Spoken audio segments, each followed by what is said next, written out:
So that's a different representation of John Hillings Jackson. It's in the foyer of the National Hospital for Nervous and Mental Diseases. It's a bust. And you can see he looks like an animated character. He started his medical training as an apprentice at 15 to 2 physicians in York. So he was the original Patch Adams. And he became the most eminent neurologist of his generation. Yeah. He noticed another thing, that it's actually taken embodied cognition and other cognitive theorists a long time to realise, largely because the critical work was done in the USSR and not in the West.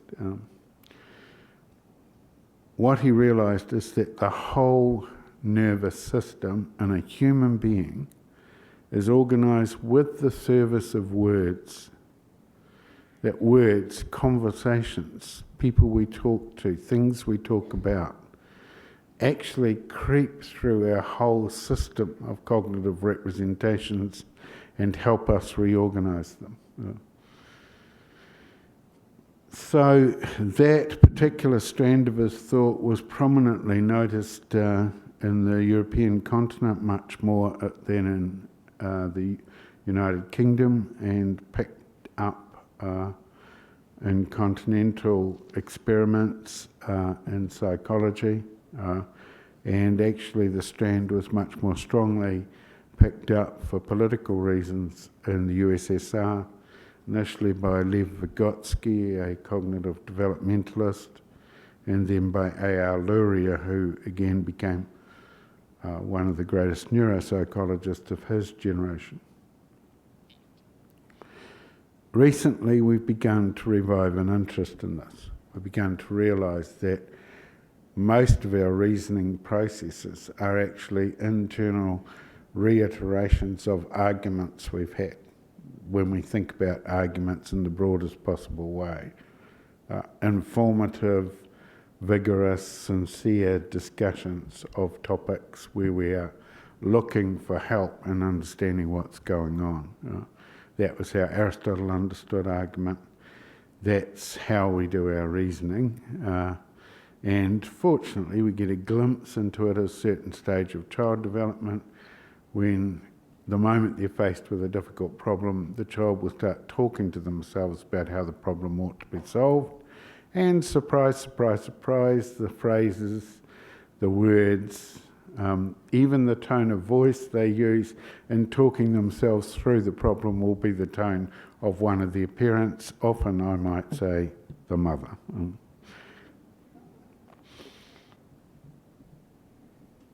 In fact, this makes a whole lot of sense. One of my colleagues in Otago, Cordelli Knott, is doing work on the computational analysis of linguistic syntax, and realises that sentences are stored in the brain as memory structures, working memory structures, which encode sensory motor encounters.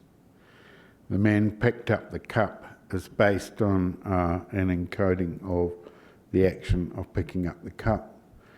When you move into other more abstract remarks, you begin to see the same kinds of structures repeated whatever language is being talked about. The whole thing is built on a compendious and growing or cumulative knowledge of sensory motor sequences, just exactly as John Hillings Jackson claimed.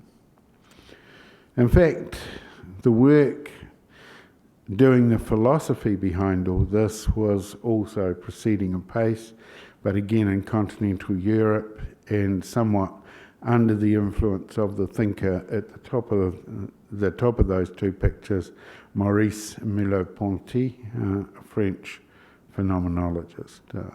And he realised that we are connected to the world by things we do, and things we know how to do, and therefore enjoy doing.